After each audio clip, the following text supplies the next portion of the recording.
ஸ்தோத்திரிக்கவும். நீர் செய்த எல்லா நன்மைகளுக்காக நன்றியிலிருந்து இருதயத்தோடு உங்களுடைய சமூகத்தில் நாங்கள் கூடி வருவோம். உங்களுடைய கிருபையை நினைத்து நாங்கள் உண்மை உயர்த்தி காண்பிக்கவும், மீண்டும் புதிய ஆண்டுக்குள்ளாக கடந்து போக எங்களை அர்ப்பணிக்கவும், உங்களுடைய திருவசனத்தின் மூலமாக எங்களை நாங்கள் புதுப்பித்துக் கொள்ளவும், எங்களுக்கு இப்படிப்பட்டதான நேரங்களையும் காலங்களையும் தருகிறபடியினாலே உமக்கு நாங்கள் நன்றி செலுத்துகிறோம் சுவாமி. இந்த இரவு நேரத்திலும் உடைய திருவசனத்திற்கு நேராக நாங்கள் வந்து நிற்கிறோம். கர்த்தருடைய ஆவியானவர் நீர் எங்களுக்கு வெளிப்படுத்தப்பட்ட வார்த்தையிலிருந்து நாங்கள் பெற்றுக்கொள்ளும்படியாக நீர் என்ன தருகிறீரோ அந்த நாளிலே எங்கள் ஆத்துமாவுக்கும் ஆவிக்கும் பலம் உண்டாகும்படியாக நீ பேசும்படியாக நாங்கள் சொல்லிக்கிறோம். வந்திருக்கிற ஒவ்வொரு விசுவாச குடும்பங்கள் உங்களை அறிந்து கொண்டு உமக்குள்ளாக கட்டப்பட்டு ஆண்டவரே திருச்சபை முழுமையாக உங்களுடைய பிரசனத்தை பெற்றுக்கொண்டு மறுரூபமாக்கப்பட வேண்டும் என்று சொல்லி நாங்கள் விரும்பி சொல்லிக்கிறோம். உடைய வருகையிலே சபை கிறிஸ்துவின் சபையாகிய இந்த சபை பரிசுத்த மனவாட்டியாகிய மனவாழ்வோடு இணைய போகிற இந்த சபை முற்றிலுமாக ஒரு திருவசனத்தால் கழுவப்பட புதுப்பிக்கப்பட இந்த சாயல் கோப்பாக மாற நான் விரும்புகிறோம்.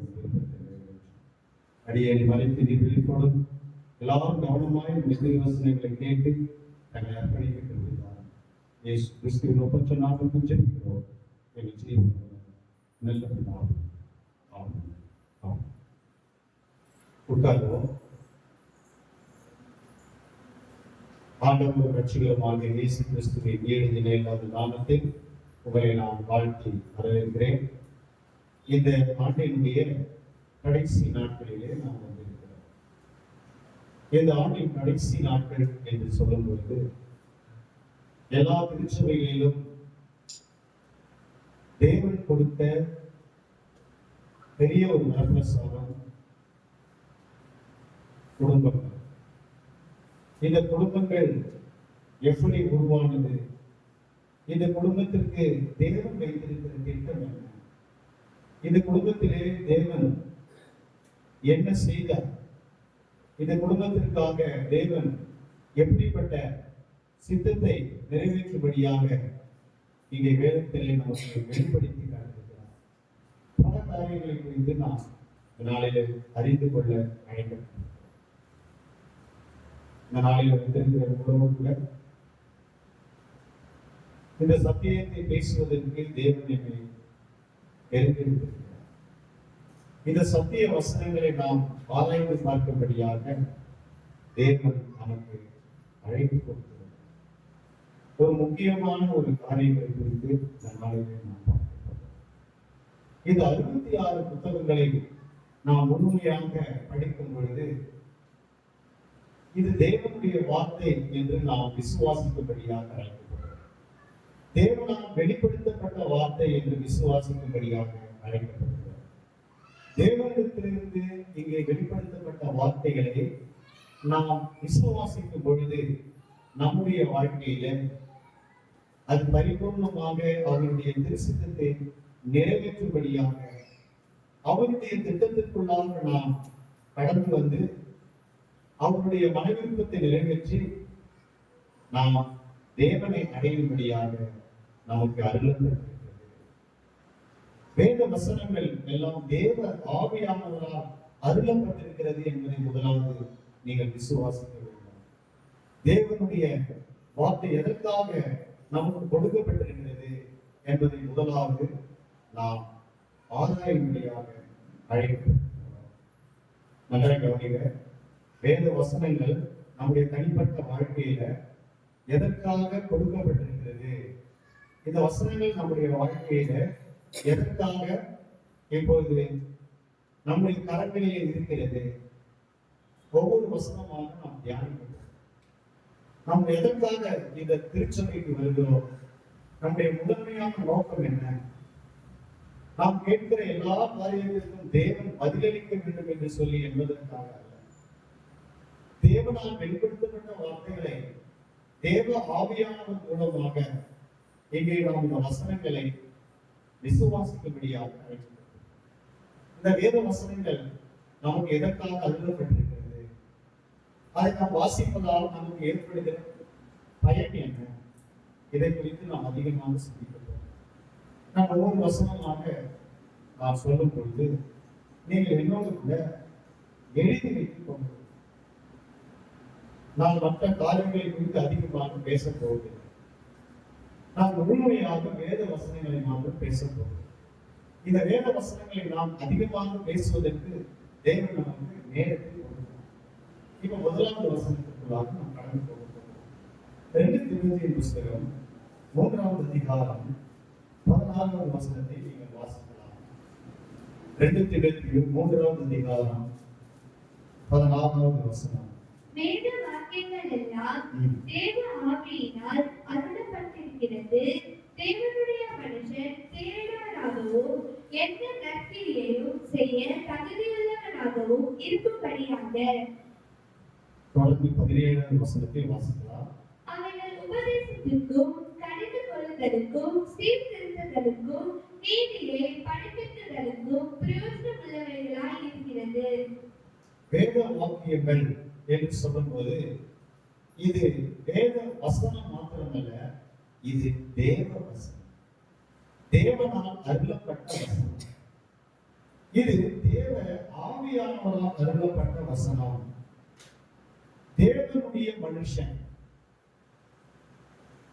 தேவனுடைய மனிதன் என்றால் யார்? ஒரு பெரிய கேள்வி.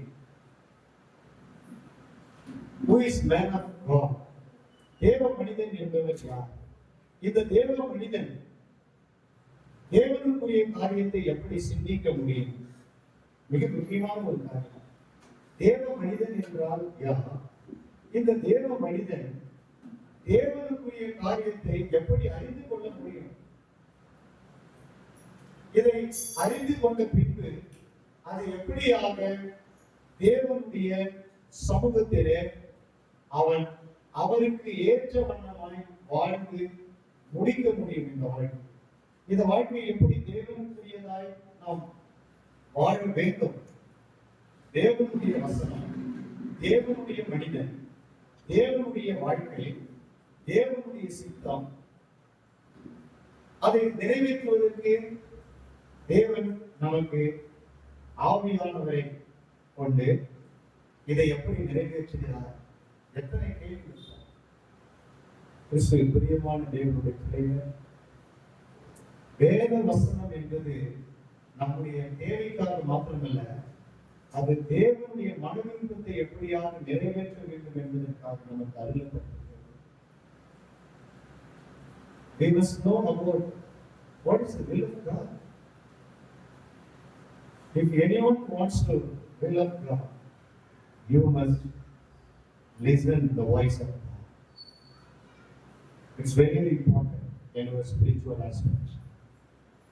If you want to grow in spiritual life, you must understand what the Spirit of God speaks to us. நம்மிடத்திலே அவர் பேசுகிற காரியம் என்ன என்பதை நாம் முழுமையாக அறிந்து கொள்ளும்படியாக தேவன் நமக்கு அழைப்பு கொடுக்கிறார். Jesus calls you to know Him, to be fulfill His will through His Spirit, the Spirit of God. தேவனுடைய சித்தத்தை செய்யும்படியாக தேவன் நமக்கு அவருடைய ஆவியானவரை நமக்கு கொடுத்திருக்கிறார். தேவனுடைய மனிதன் தேறினவனாய் மாற வேண்டும். எல்லா நற்செய்திகளையும் செய்ய அவனுக்கு தகுதி வேண்டும். நம்முடைய தகுதி என்ன? தேவனுக்கு முன்பதாக நாம் நிற்க தகுதியுள்ளவர்களாக இருக்கிறோமா? யாராவது ஒத்து சொல்ல முடியுமா? நான் தேவனிடத்திலே போய் நிற்பதற்கு தகுதியுள்ளவன் என்று சொல்லி யாராவது உங்களை சொல்ல முடியுமா? நான் சொல்ல முடியுமா? அல்லது அவர் சொல்ல முடியுமா? யாராவது சொல்ல முடியுமா? நான் தகுதி இருக்குது, நான் தேவனுக்கு முன்னதாக போய் நிற்க முடியும் என்று இல்லை. அது கிருபையினால் மாத்திரமே என்று பவுல் சொல்கிறார். By the grace of God, I can do everything. Without grace, no one can stand before the Lord Jesus Christ. கிறிஸ்துவுக்கு முன்னதாக நாம் நிற்பதற்கு எந்த தகுதியும் இல்லை. நம்முடைய தகுதி எல்லாம் ஒன்றுமில்லை, நம்முடைய நீதி எல்லாம் ஒன்றுமில்லை. வசனம் சொல்லுகிறது, நல்ல கவனிங்க. I'm talking about the self-righteousness. 64வது அதிகாரம் 6வது வசனம் ஏசாயாவின் தீர்க்கதரிசனம் என்னோட கூட நீங்க வாசிக்கிறோம். ஏசாயாவின் தீர்க்கதரிசனம் 64வது அதிகாரம் 6வது வசனம் வாசிக்கிறோம். நாங்கள் அனைவரும் தீட்டானவர்கள் போல இருக்கிறோம். எங்களுடைய நீதிகள் எல்லாம் அழுக்கான கந்தை போல் இருக்கிறது. நாங்கள் அனைவரும் இலைகள் போல் உதிக்கிறோம். எங்கள் அக்கிரமங்கள் காற்றை போல் எங்களை அடித்துக் கொண்டு போகிறது. நன்றாக கவனிங்க. நம்முடைய நீதி சொல்றாரு பாருங்க, தீர்க்கதரிசி சொல்லுகிற வசனத்தை நன்றாக கவனிங்க. நம்முடைய நீதி எல்லாம் அழுக்கான கந்தையாக இருக்கிறது. இந்த அழுக்கான கந்தை என்பது நம்முடைய எல்லா செயல்களும், நாம் நினைக்கிற எல்லா யோசனைகளும், நம்முடைய வாழ்க்கையின் எல்லா காரியங்களும் தேவனுக்கு முன்பதாக அசுத்தமானவையாக இருக்கிறது. self-righteousness. மனிதனுடைய சுய நீதியை குறித்து இங்கே நாம் பார்க்கிறோம். என்னுடைய படிப்பு ஒன்றும் இல்லை, நல்ல கவனிங்க. என்னுடைய படிப்பு ஒன்றும் இல்லை, என்னுடைய திறமை ஒன்றும் இல்லை, என்னுடைய அனுபவங்கள் ஒன்றும் இல்லை. பலவிதமான காரியங்களை குறித்து நாம் தகுதியுள்ளவர்களாக நாம் நினைத்துக் கொள்கிறோம். ஆனால் வசனம் சொல்லுகிறது, தேவ நீதிதான் மனிதனுக்கு முன்பதாக அங்கே அவனுக்கு கொடுக்கப்படுகிற ரட்சிப்பின் முதன்மையான கிறிஸ்து பிரியமான தேவனுடைய பிள்ளைகள், நல்ல கவனிங்க. தேவனுடைய நீதி மனிதனிடத்திலே விளங்கும்படியாக தேவன் தம்முடைய சித்தத்தை நிறைவேற்றியிருக்கிறார். இப்போ உங்களுக்கு இந்த வசனத்தை நான் கதை போல உங்களுக்கு சொல்றேன். தேவனுடைய நீதி எப்படியாக நமக்கு விளங்குகிறது? யாராவது உங்களுக்கு சொல்ல முடியுமா? உங்களில் யாராவது பல ஆண்டுகள் சபைக்கு வரீங்க, தேவனுடைய நீதி கவனிக்கணும். தேவனுடைய நீதி மனிதனுக்கு எப்படி கிடைத்தது? தேவ நீதி, நம்முடைய நீதி எல்லாம் மழுக்கான கதை. அப்ப தேவனுடைய நீதி என்பது என்ன? தேவனுக்கு முன்பதாக நாம் நிற்கும்படியாக இந்த தேவ நீதி இங்க விளங்கப்பட்டிருக்கிறார். தேவன் அது எப்படி நடைபெற்றிருக்கிறது? நீங்க நேரம் வந்து ஜெபம் பண்றீங்க ஆண்டவர்கிட்ட, அந்த ஜெபம் கேட்கப்படுதா அல்லது ஆண்டவர் செய்யறாரா? நீங்க சர்ச்சில் வந்து ஆண்டவர் ஆசீர்வதிச்சிட்டாருன்னு சொல்றீங்க, அதற்கு ஏதாவது வேதத்துல உங்களுக்கு ஆதாரம் காட்ட முடியுமா?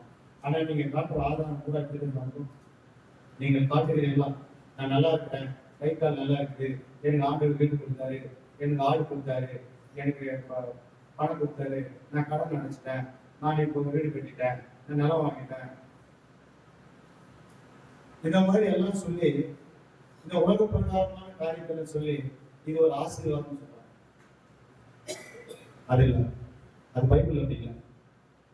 இதெல்லாம் இந்த உலகத்துக்குரிய காரியங்களா இருந்தாலும், ஆனால் நீ இன்னும் ஆசீர்வாதத்தை அறிந்து கொள்ள ஆவலுள்ள ஒரு மகளாக மகனாக இருக்கிறார். அதை உனக்கு அறிவிப்பதற்கு தேவன் காத்திருக்கிறார், எழுதி கொடுத்திருக்கிறார். அதை நீ வாசித்திருக்கிறாயா? வசனங்களை எல்லாம் வாசித்திருக்கிறாயா? வேத வசனத்திலிருந்து எடுத்து சொல்ல தெரியும். இந்த வேத வசனத்தை எடுத்து ஆண்டவர்னா யாருன்னு நான் சொல்றேன், மனிதன்னா யாருன்னு நான் சொல்றேன். ஒரு மனிதனுக்குரிய எல்லா ஆசீர்வாதங்களும் இந்த வேதத்திலே அருமையாக விளக்கப்பட்டிருக்கிறது. அந்த ஆசீர்வாதங்களை வசனத்தின் அடிப்படையிலே நான் சுட்டி காட்டிருக்கிறேன். உங்களுக்கு தெரியுமா அப்படின்னு நீங்க மற்றவங்களுக்கு சொல்லிக் கொடுக்கிற அளவுக்கு உங்களுக்கு தெரியுமா? சொல்லு. சபைக்கு வர்றதுக்கு நாம நிறைய நேரங்கள்ல இப்படிப்பட்ட காரியங்களை நாம் அறிந்து கொள்ள ஆர்வமுள்ளவர்களாக இருக்கிறோம். அந்த வசனத்தை வேத வசனத்தினுடைய ஆழமான காரியங்களை முதலாக நாம் படிக்க வேண்டும். இப்ப தேவனுக்குரிய காரியத்தை நாம் முதலாக திருப்பிக் கொள்வோம். ஆதியாகமத்தின் புஸ்தகம் 1வது அதிகாரம் 1வது வசனத்தை படிக்கிறாங்க. ஆதியாகமம் 1:1.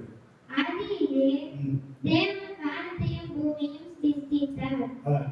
பூமியானது ஒளியின்மையும் வெறுமையுமாய் இருந்தது. ஆழத்தின் மேல் இருள் இருந்தது. தேவ ஆவியானவர் ஜலத்தின் மேல் அசைவாடிக் கொண்டிருந்தார். முதல் வசனம் சொல்லுது, ஆதியிலே தேவன் வானத்தையும் பூமியையும் சிருஷ்டித்தார். இப்போ இந்த வானம் என்பது எதை குறிக்கிறது? முதல்ல நீங்க கவனிச்சீங்கன்னா வானம் என்பது ஒரே ஒரு வார்த்தைன்னு நீங்க நினைக்கிறீங்க. இல்ல, இந்த இடத்துல 3 வானங்களுக்கு ஆங்கிலத்தில் மொழிபெயர்க்கப்பட்டிருக்கிறது. எத்தனை வானங்கள்? 3 வானங்கள். இப்ப நாம பார்க்கறது முதல் வானம். இதுக்கு மேல இன்னொரு வானம் இருக்குது. அந்த வானம் தெரியுமா? தெரியுமா? தெரியல, தெரியல. அந்த வானத்தை சொல்றோம். எபேசியர் 6வது அதிகாரம் 12வது வசனம். நான் ஒவ்வொரு இடமா காட்டி கொடுத்துக்கிட்டே போகிறேன். அதன் பிரகாரம் நீங்க அறிந்து கொள்ளக்கூடிய பின்னாடியே நீங்க படிங்க. எபேசியர் 6வது அதிகாரம் 12வது வசனம். ஏனெனில் மாம்சத்தோடும் இரத்தத்தோடும் அல்ல, துரைத்தனங்களோடும் அதிகாரங்களோடும் இப்பிரபஞ்சத்தின் அந்தகார லோகாதிபதிகளோடும் வான மண்டலங்களில் உள்ள பொல்லாத ஆவிகளின் சேனைகளோடும் நமக்கு போராட்டம் உண்டு. நல்ல கவனிச்சீங்களா? இந்த வானம் தான் 2வது வானம். அந்தகார லோகாதிபதிகளோடு நமக்கு ஏற்படுகிற ஒரு பெரிய போராட்டம் இப்ப நம்ம அனுபவிக்கிற ஒரு போராட்டம். இந்த போராட்டத்தின் மத்தியில தான் நாம் இந்த உலகத்துல போராடி கொண்டிருக்கிறோம். இது 2வது வானம். இது 2வது வானத்திலே ஒவ்வொரு நாளும் இங்கே பரிசுத்த ஆவியானவர் நம்மோடு கூட இருந்து அவர் செயல்படுவதற்காக, நல்லா அவர் செயல்படுவதற்காக நம்முடைய வாழ்க்கையில ஆவியானவர் யுத்தம் செய்து கொண்டிருக்கிறார். அந்த வசனத்தை நம்ம எல்லாம் கவனிக்கணும். இப்போ 3வது வானம் 2 கொரிந்தியர் 12வது அதிகாரம் 2வது வசனத்தை வாசனம்.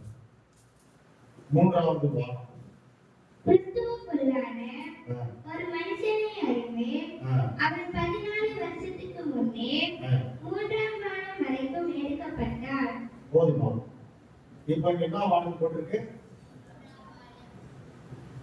முதல்ல என்ன பார்த்தோம்? 2ஆம் வானம். அதுக்கு முன்னாடி என்ன பார்த்தோம்? 3 வானங்கள் இந்த வசனத்துல இருக்குது. இதுக்கு முன்னாடி உங்களுக்கு தெரியுமா? படிச்சுக்கிறீங்களா யாராவது? இது ஒரு புது சத்தியம் இருக்கு. அப்ப இந்த 3 வானங்களிலே நடக்கிற காரியங்களை நாம் அறிந்து கொள்ளும்படியாக அழைக்கப்பட்டிருக்கிறோம். இப்ப நாம பார்க்கிற இந்த வானமும் பூமியும் என்ன ஆகுது? ஒழித்து போய்விடும். ஆனால் தேவனுடைய வசனமும் ஒழித்து போவதில்லை. நீ எப்பயாவது இதை குறித்து அறிந்திருக்கீங்களா? சொல்லுங்க. இந்த வானம் நம்ம பார்க்கிற இந்த வானமும் இந்த பூமியும் என்ன ஆயிடும்?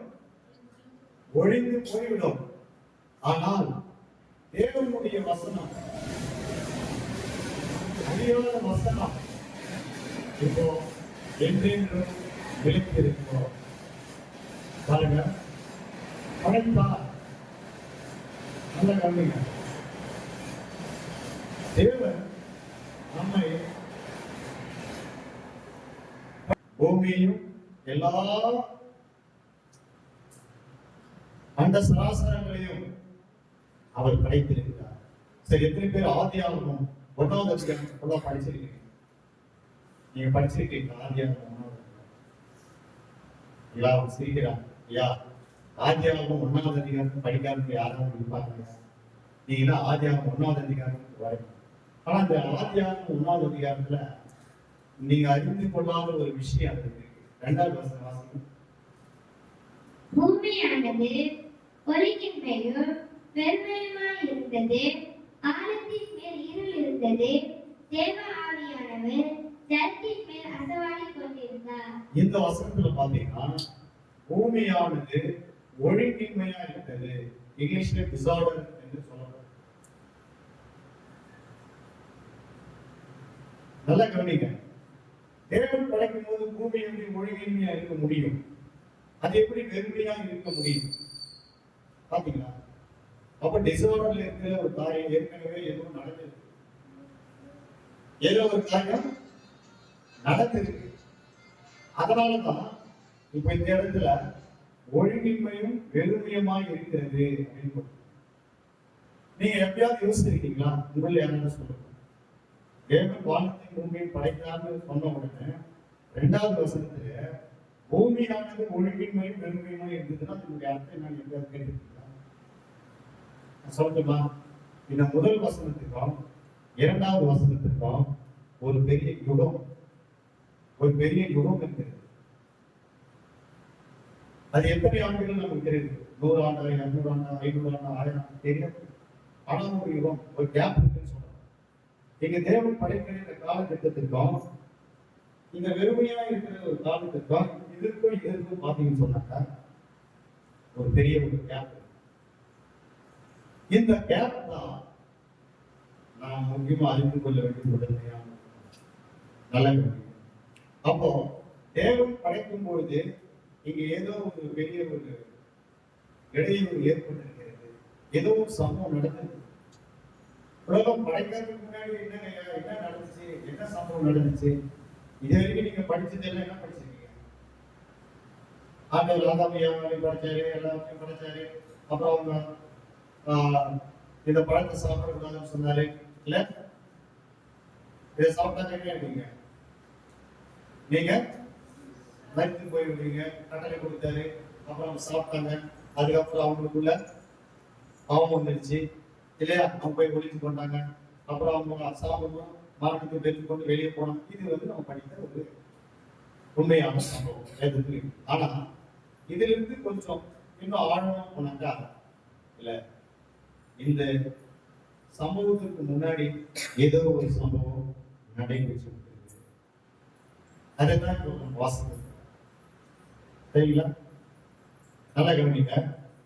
பரலோகத்திலே தேவன் ராஜரீகம் பண்ணுகிறார் என்று சங்கீதத்தில் வாசிக்கிறேன். கர்த்தர் ராஜரீகம் பண்ணுகிறார். கர்த்தர் பரலோகத்திலிருந்து தம்முடைய பிள்ளைகளை அவர் ஆசீர்வதிக்கிறார்.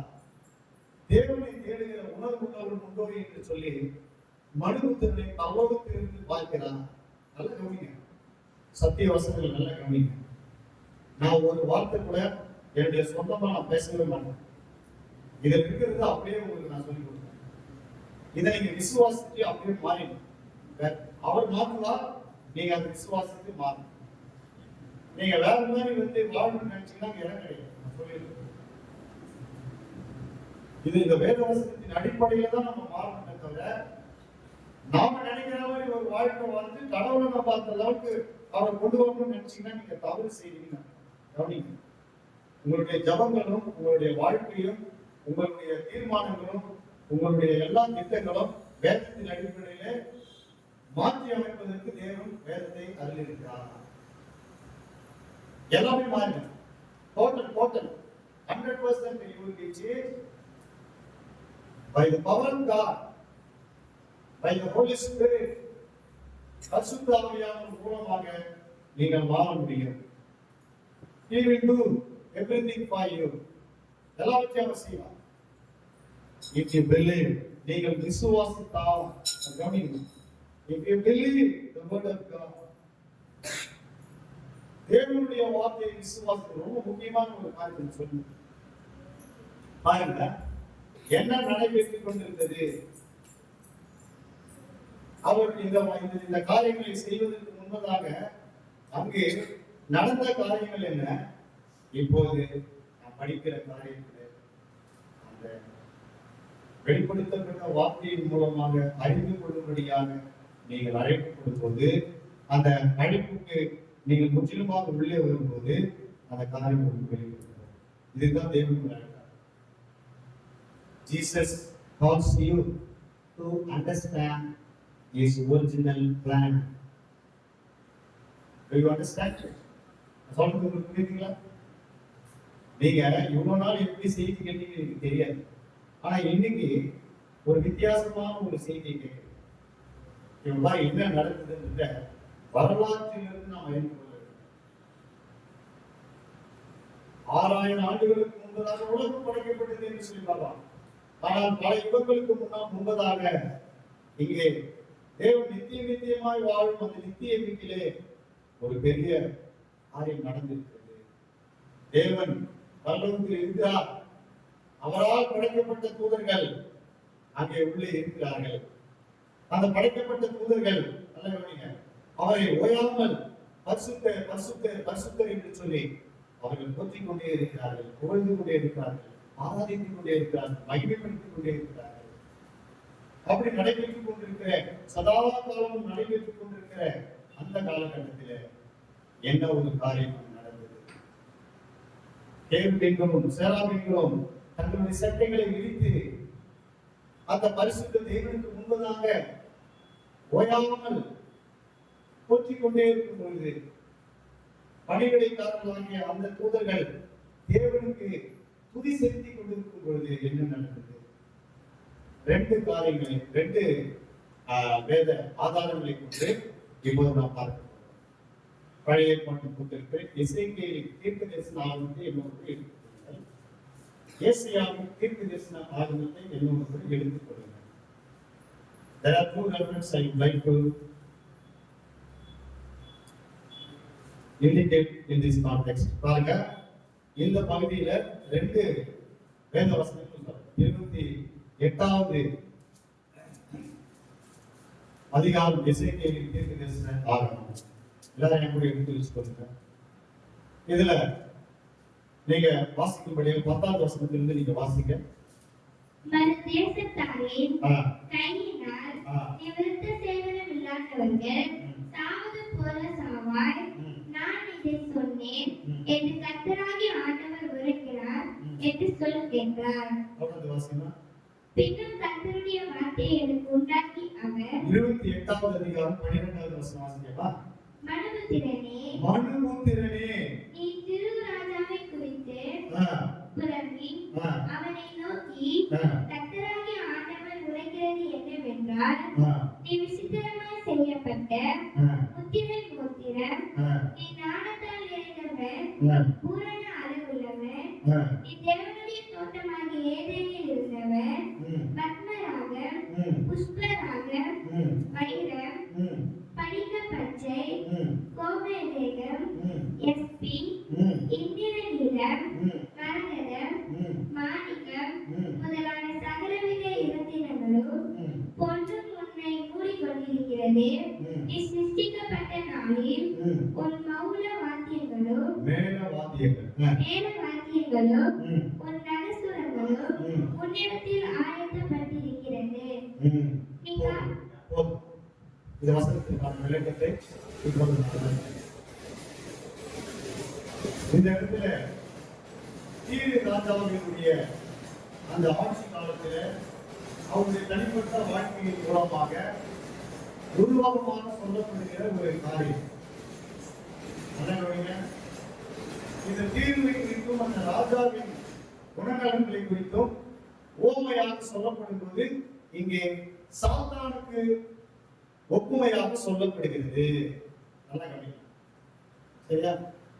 இந்த இடத்துல இங்கே தேவனுடைய சமூகத்தில் நல்ல கவனிங்க. தேவ சமூகம் முக்கியமான வார்த்தை முக்கியம். In the presence of the Lord, தேவ சமூகத்தில் in the presence of the Lord.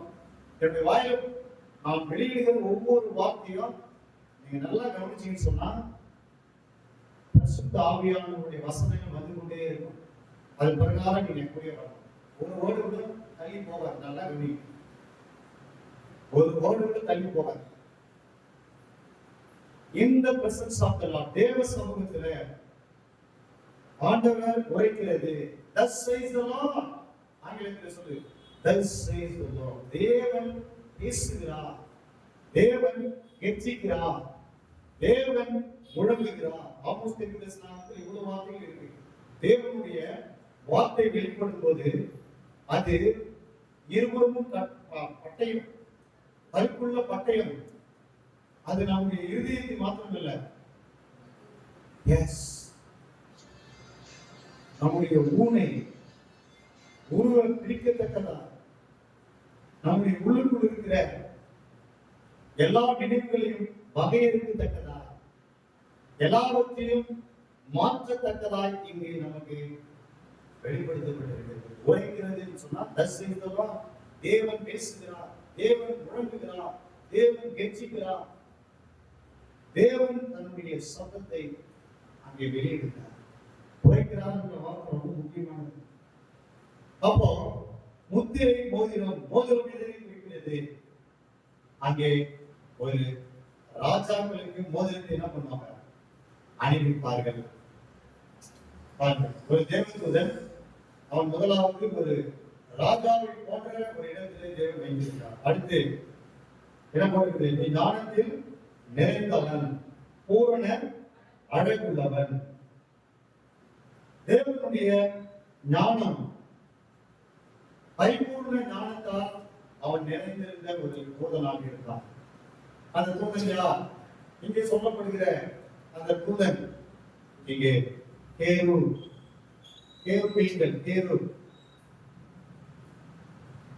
ஆர்ச்ஏஞ்சல் சொல் பிரித்தெடுக்கப்பட்ட போது பிரதான தூதன் தேவனுக்கு பக்கத்திலே சாஸ்தாங்கமாய் அங்கே பணிவிடை செய்யும்படியாக அந்த சிங்காசனத்துக்கு கீழே நீங்க பார்த்திருக்கீங்க. ஆசைக்க கூடாது, எத்தனை பார்த்து ஆசைக்க கூடாது.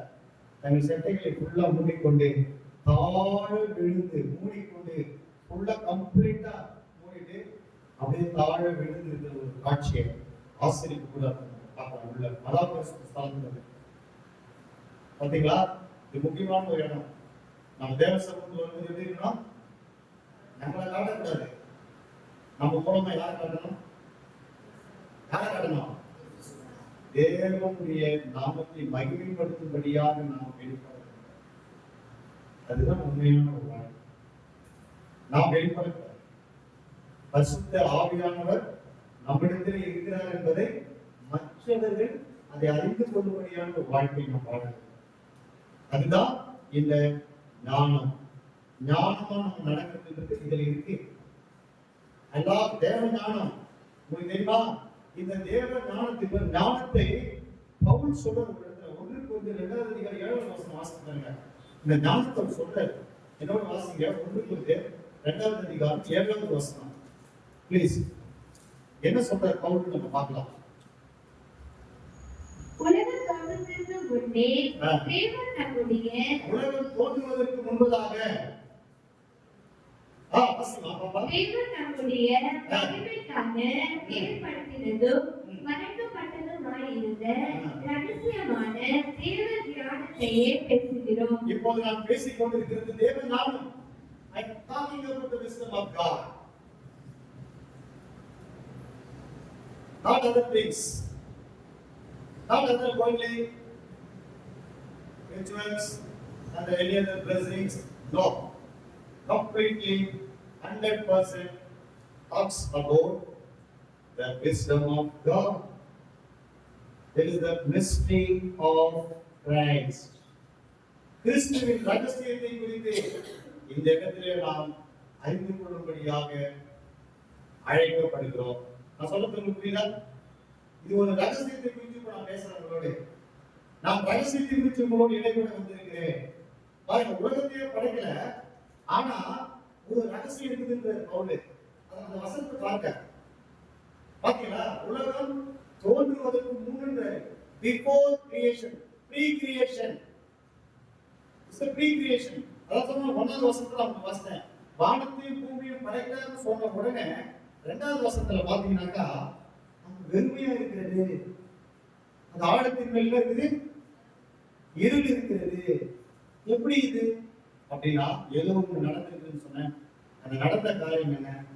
உலகம் தோன்றுவதற்கு முன்பதாகவே அங்கே பரலோகத்திலே ஏதோ ஒரு கலகம் ஏற்பட்டிருக்கிறது. அந்த கலகத்தை குறித்து நாம் அறிந்து கொள்ளும்படியாக இப்போது இந்த இடத்திலே பவுல் இங்கே சொல்லுகிற ஒரு இடம் இந்த இடம் தான். இந்த ரகசியம் அவருக்கு வெளிப்படுத்தப்பட்டிருக்கிறது. பவுலுக்கு மட்டும்தான் வெளிப்படுத்த. அதனால சொன்னாரு, உலகம் தோன்றுவதற்கு முன்பதாக இப்போ ஒரு காரியத்தை நான் உங்களுக்கு சொல்றேன். கிறிஸ்துவுக்குள் இருக்கிற ஒரு காரியம், அங்கே அவன் எல்லாரையும் தேவனை அறிந்து கொள்ளும்படியாக தேர்ந்தெடுத்திருக்கிறான். We are chosen people. What for? To know Him. To know the mystery of Christ. கிறிஸ்துவின் ரகசியத்தை குறித்து இப்போது நான் அறிந்து கொள்ளும்படியாக எனக்கு இந்த வசனங்கள் எல்லாம் ஆண்டவர் வெளிப்படுத்தினார். நல்ல கவனிங்க. ஞானத்தால் நிறைந்த அந்த தூதன் பூரண அளவுகளோட படிச்சார். எப்படி படிச்சாரு? தூதன் எப்படி படிச்சாரு? அந்த லூசிபர்னு ஒரு தூதன் நமக்கு தெரியுமா? லூசிபர் அவன் மட்டும்தான் தலையாட்டான். உங்களுக்கு தெரியுமா? பின்னாடி லூசிபர். அந்த லூசிபர் இருக்கிறவன் மார்னிங் ஸ்டார், மார்னிங் ஸ்டார், அதிகாலையின் மகனே, விடிவெளியின் மகனே, நிறைய இருக்கு அவர் சொல்றாரு. அதிகாலையின் மகன், விடிவெளி, நட்சத்திரம், இதெல்லாம் இங்க நம்ம பார்த்தோம்னு சொன்னாக்கா அந்த தூதனுடைய நிலைமை, முன்னிலைமையை பற்றி நம்ம பேசிக்கொண்டோம். அந்த தூதன் பூரண அழகுள்ளவராக படைத்தார், ஞானம் நிறைந்தவராக படைத்தார். மோதிரத்துல கைகளில் கொண்டு அவரை உயர்ந்த இடத்துல வைத்தார். தேவனுடைய தோட்டமாக ஏதேன். இந்த ஏதேன் வந்து நம்ம ஆதியாகமத்தில் பார்க்கணும். ஏதேன் அது கிடையாது, இது பரலோகம். இந்த இடம் பார்க்கும்போது இது ஏதேன் வந்து அந்த ஏதேன் நினைக்கூடாது. இது வந்து பரலோகத்தை குறிக்கிற ஒரு ஏதேன். நல்லா கவனிச்சுக்கணும். வசனத்தை வாசிக்கும் போது நீங்க கொஞ்சம் கவனமா வாசிக்கணும். அதாவது பத்மநாபம், புஷ்பராகம், வைரம், படிகப்பச்சை, கோமேதகம், எஸ்பி, இந்திரநீலம், மரகதம், மாணிக்கம் முதலான சகல ரத்தினங்கள் பொண்ணும் உன்னை மூடிக்கொண்டிருந்தது. பாருங்க எப்படி வச்சிருக்காரு பாத்தீங்களா? அவ்வளோ நகைகளும் ஜொலிக்கிற, மெழுகிற, அவன் பார்க்கறதுக்கு கண்ணை பறிக்கிற, பரவசப்படுகிற ஒரு இடத்துல அந்த தேவத்தை வச்சு அழகு. இன்னைக்கு நம்மளதான் ஆண்டவர் அப்படித்தான் ஒரு உயர்ந்த இடத்தை வச்சிருக்காரு. ஆனா நம்ம பேசுகிற சரிங்களா? ஆண்டவர் எல்லாம் யாராவது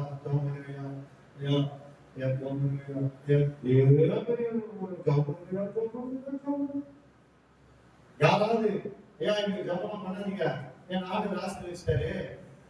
யாரும் சொல்லுவாங்க என்கிட்ட வந்து எனக்கு ஜபம் பண்ண ஆசீர்வதிச்சிட்டாரு, அதனால நீங்க ஜபம் பண்ணா ஒரே ஒரு ஜபம் பண்ணுங்க. இந்த சத்தியத்தை நான் எல்லாருக்கும் போய் சொல்லும்போது ஆண்டவருக்கு வாய்ப்பு ஜபத்தை பண்ணுங்க. ஒரு ஜபத்தை போல இல்ல, இந்த சத்தியத்தை குறித்து நான் போறதுக்காக எனக்கு அந்த காலங்களின் நேரங்களில் ஒதுக்கி தரங்களுக்கு ஜபம் பண்ணுன்னு சொல்லி அந்த மனுஷன் பரிசுத்தவான் ஜபம்னு சொன்னார்.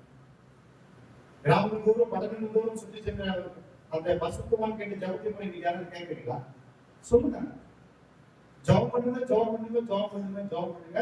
எப்போ பார்த்தாலும் பாஸ்டர் கிட்ட வந்து உலகம் பொருளாதாரமான காரியத்திலே ஜபம் பண்ணுங்க. என் மனக்கண்கள் திறக்கப்பட வேண்டும், நான் சத்தியத்தை அறிந்து கொள்ள வேண்டும், நான் தேவ சாயலில் நான் மாறி அவன் போற அவன் இருக்கிற இடத்துல போய் சேர்ந்துடும், அதுக்கு ஜபம் பண்ணுங்க சொல்லுவாங்களா? அதான் சொல்ல மாட்டேன்றாங்க. ஐயா ஜபம் பண்ணுங்க. எதுக்கு ஜெபம் பண்ணணும்? எக்கச்சக்கமான கடன், பயங்கரமான பிரச்சனை, பக்கத்தில் இருக்கிற பிரச்சனை, கடன் பிரச்சனை, சண்டை பிரச்சனை, சொந்தக்கார பிரச்சனை, நகை பிரச்சனை, எல்லா பிரச்சனையும் கொண்டு வந்து ஐயன் ஜெபம். நான்லாம் என்கிட்ட வந்தேன்னா ஜெபத்தை வளர்ந்துட்டேன். உண்மையை சொல்றேன். அம்மா தயவுசெய்து இந்த ஜெபத்தெல்லாம் நீங்க பண்றது கிடையாது. உங்களுக்கு முதல்ல கூட இருக்கீங்க, உங்க கண்ணு திறக்கணும், ஜெபம் பண்ண வாங்க ஐயா அப்படின்னு. ஆமாம்மா, உன் கண் திறக்கப்பட்டா உனக்கு பாதை கிடைத்து விடும். நீ பாதை கிடைத்து விட்டா நீ போய் சேர வேண்டிய இடத்தை நீ அடைந்து விடுவார். அப்போ உனக்கு தேவையானது பார்வை. அப்படி போய் கொண்டு ஜேசு போய் கொண்டிருக்கும் கூட வந்து கேட்டாரு, என்ன கேட்டாரு? Oh son of David, mercy on me, mercy on me, என் மேல் இரக்கமாயிரும். என் கண்களை நீ திறப்பதற்கு முன்பதாக என் மேல இறக்கப்படுவையான்னு கேட்குது. தேவ இறக்கம் எப்படி வந்து உங்களுக்கு தெரியுமா? தெரியுமாமா? தெரியுமா? தெரியாம எப்படி போய் நம்ம ஒருத்தர் பத்தியும் தெரியல, அவர்கிட்ட போய் நம்ம பேசி கொண்டிருக்கிறவர் யார்? அவர் யார்? நான் நிறைய சொல்லுவேன் உங்களுக்கு. டெக்ஸ்ட் நான் வெளியே போயிருக்கிறாரு. ஒரு காரணம் மட்டும் சொல்றேன். எம்மாவு சீஷர்கள்னு சொல்லி நம்ம 24ஆம் அதிகாரம் லூக்கால பார்க்கிறோம். அவர் மரித்து உயிர்த்து எழுந்த பிறகு நடந்து போறாரு. கூடியே நடந்து உயிர்த்து எழுந்த கிறிஸ்து நடந்து போயிட்டே இருக்காரு. அவங்க கூட பேசிட்டு தான் போறாங்க. அவங்களுக்கு ஏற்கனவே நான் சொன்ன காரியத்தை உங்களுக்கு நான் சொல்றேன்னு சொல்லி தீர்க்கதரிசனத்தை விளக்குறாரு. ஆனா அவங்களுக்கு ஒண்ணுமே தெரியல. மரித்து உயிரோடு எழுந்திருப்பாரு, தீர்க்கதரிசனம் நிறைவேறிருக்குது, இப்படி எழுதப்பட்டிருக்குது, பழைய ஏற்பாட்டில் எழுதப்பட்டது உங்களுக்கு தெரியுமா? என்னப்பான்னு கேட்டாக்கா, அப்படியா? என்ன அப்படியா? ஆனா நடந்து போறாங்க. தன்னோடு நடக்கிறவர் யார் என்பதை அவர்கள் தெரியாமலே நடந்து கொண்டு போயிருக்கிறார். எம்மாவு சீஷர் தெரியுமா உங்களுக்கு? படிச்சுக்கிறீங்களா? என்னையா படிக்கலையா? சொல்லுங்க. படிச்சுக்கல இல்லையா? 24ஆம் அதிகாரம் வீட்டுல போய் படிக்க புரிஞ்சு வச்சுக்கோங்க. லூக்கா இங்க பாருங்க. பிரியமானவர்களே, தேவ பிள்ளைகளே, நம்மோடு இருக்கிறவர் யார் என்பதை நீ அறிந்து கொள்ளாமல் நடந்தால் நீ இன்னொருத்தருக்கு வழி சொல்ல முடியாது. அதனால இந்த வசனத்தை நம்ம பார்க்கிறோம். நல்லா கவனிங்க. என்னை படைத்த தெய்வம் ஞானத்திற்கு காரணமா இருக்கிறார். அவர் பூர்ண அழகுள்ளவர். அவர் சர்வ வல்லமையுள்ள தேவன். அவர் எல்லாவற்றையும் காண்கிறவர், எல்லாவற்றையும் அறிந்தவர், அவர் எல்லாவற்றையும் நிறைந்தவர். He is omnipresent, omnipotent. He is almighty God. சர்வ வல்லமையுள்ள தேவன். அப்படிப்பட்ட தேவன் அந்த தூதர்களை எப்படி படைத்தார்? அவ்வளவு ஞானத்தில் நிறைந்தவராக, பூர்ண அழகுள்ளவராக அந்த ஏதேனில் எல்லா விதமான ஆபரணங்களையும் கொடுத்து அழகுபடுத்தி வச்சிருந்தாக்கா என்ன நடந்தது? கேது அபிஷேகம் பண்ணப்பட்ட கேது. இப்ப அபிஷேகம் என்னது? இப்ப நிறைய பேர் சொல்லுங்க, அபிஷேகம் என்ன? பாருங்க, அபிஷேகம் என்ன சொல்றாங்கல்ல, நீ அபிஷேகம் பெற்று பண்ணியா? அதெல்லாம் போனாங்க ஒரு பெரிய கேள்வி. சிஸ்டர், நீங்க அபிஷேகம் பெற்று பண்ணீங்களா? நீங்க அபிஷேகம் பெற்று பண்ணீங்களா? நீங்க அபிஷேகம் எல்லாரும் அபிஷேகம். What does it mean, anointing? What is the meaning of anointing? Anointing என்ன? தேவனுடைய தெரிந்து கொள்ளுதல். They are chosen vessel for reflect the Lord Jesus Christ. கிறிஸ்துவை நான் பிரதிபலிக்க தேர்ந்தெடுக்கப்பட்டவன். ஏதோ ஒரு மியூசிக் கொடுத்தாங்க, பாட்டு அடிக்கும் போது நான் வல்லமை இறங்கி நான் அபிஷேகத்தை பெற்றுக்கொண்ட தேவ வல்லமை என்பது இறங்கியது, நான் அபிஷேகத்தை பெற்றுக்கொண்டேன் என்று சொல்றாங்க. அது தேவனுடைய உள்ளுக்குள்ளாக இருக்கிற ஒரு நிறைவாக இருக்கும். ஆனால் அபிஷேகம் என்பது அது கிடையாது. வசனத்தின் அடிப்படையில நீ தேவனால் தேர்ந்தெடுக்கப்பட்டிருக்க. சொல்லமா, பழைய ஏற்பாட்டில தாவீது எப்படி அபிஷேகம் பண்ணப்பட்டார்? எண்ணெயை ஊற்றி அது என்ன பண்றாங்க? தலையில அபிஷேகம் பண்றாங்கன்னா இந்த இஸ்ரவேலுக்கு ராஜாவாங்க. அதுதான் அதனுடைய வரலாறு. நல்ல நம்ம வந்து நட்சத்திரத்துக்கு நம்ம பேசி போக கூடாது. எல்லாத்தையும் வசனத்தை காட்டணும். அந்த வசனத்தின் அடிப்படையில ஒரு காரியத்தை புரிஞ்சுக்கணும். இஷ்டத்துக்கு ஏதாவது சொல்லிட்டு போவாங்க, நம்ம விடக்கூடாது. அவங்களுக்கு வாங்க, ஏன்னா தப்பு தப்பா சொல்லிட்டு வசனத்தை வசனத்தின் விளக்கத்தை எனக்கு சரியா சொல்லிக் கொடுங்க அப்படின்னு கேட்கணும். நல்லா கவனிக்கணும். அபிஷேகம் என்பது என்ன? தேவன் அந்த தூதர்களை பிரித்து எடுத்து தன்னுடைய பணிக்காக, தன்னை ஆராதிக்கும்படியாக, தனக்கு பணிவிடை செய்யும்படியாக பணிவிடை அந்த ஆவிகளை தெரிந்து கொண்டார்.